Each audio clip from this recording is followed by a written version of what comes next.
Assalamualaikum warahmatullahi wabarakatuh. How are you everyone? How are you, Ma'am Ernie?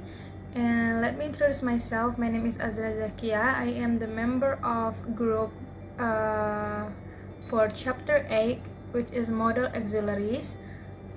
The member of the team are Azra Zakia, Nur Ashikin, and Rafiq Al-Indra. I'm going to present to you, or I'm going to explain to you about some of our topics in the chapter. So the first is, let me introduce you about the materials first that we're going to explain later.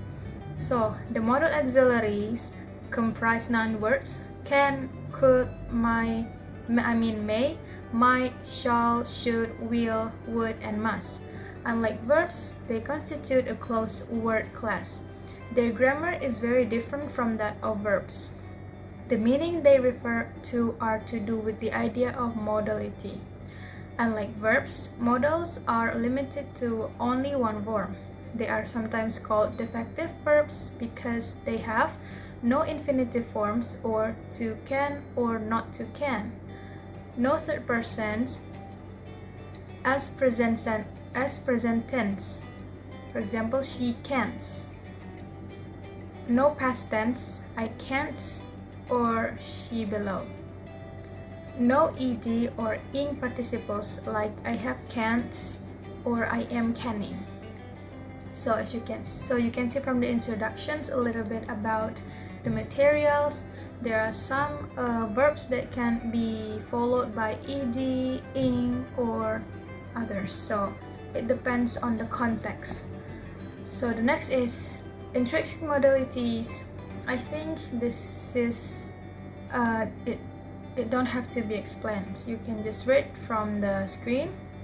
So let's just go straight to the first examples of modal auxiliary, which is can. Can be defined with three meanings. The first is to indicate something is a general possibility or an extrinsic meaning. For example, this year, that concern can be put into words by everyone who takes part. The auxiliary can is used to indicate the possibility of something is possible to be put into words. The second meanings is to give permission. For example, you can't go to the party. The sentence indicates to someone is not allowed to go to the party. So if you want to ask for or to give a permission, you can use this modal auxiliary. So the third is to indicate the ability. For example, I can ride a horse, or I can drive a car, or I can ride a motorcycle. This auxiliary indicates the ability of someone who can ride a horse. That means he is able to ride a horse. Can in this context to refers that you are able to do that things. Okay, the next auxiliary verb is modal auxiliary is could. The meanings of could are similar to those of can. They indicate possibility, ability. For example, I could help you with your homework, and permission, but it's rarely used. For example, could I leave you? People usually use can I leave you better than could. And fourth is request. Could you give me a hand? So it sounds more polite than can you give me a hand? That's kind of impolite. So you can use could to ask for a request. These are others explanations about could. To indicate possibility, for example, we could have driverless cars in 10 years' time. To indicate the ability by pushing could. And the third is to indicate permissions. Could can be used, but it is rarely used by speakers. For example, could I bring you this for you? And the fourth is to indicate requests and others. So the next is may. This modal auxiliary has the same distinction between intrinsic permission and extrinsic possibilities as can.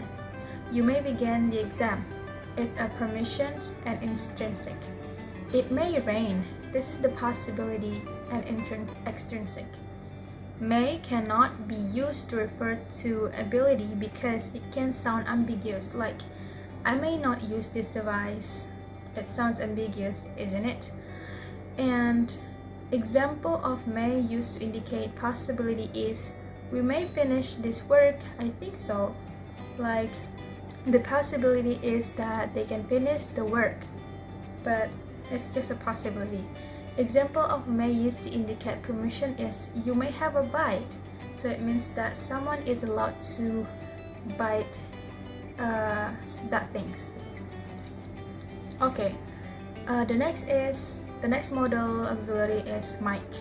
Might has the same meanings as may to indicate possibilities and extrinsic or permission intrinsic. It is rarely used to indicate a permission, like you might have a breakdown. It sounds like a speaker doesn't give the permission, obviously. It's very rare to use it as a permissioned context. To indicate a possibility, might in a sentence can be like, the lecturer might come to the class today.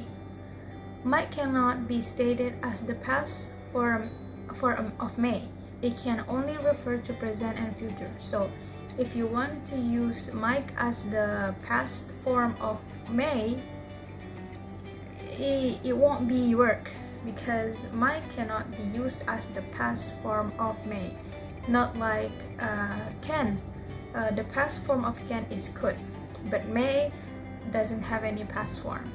You can just use for present and future. If might is followed by have and past participle, it refers to something that might happen in the past, but it didn't. Okay, those are the 4 examples of modal auxiliaries, and I hope that from my explanation you can understand or differentiate the modal auxiliaries based on the context and how to use it and know when to use it. Okay, that's all of my explanations. Thank you so much for your attention. Assalamualaikum warahmatullahi wabarakatuh.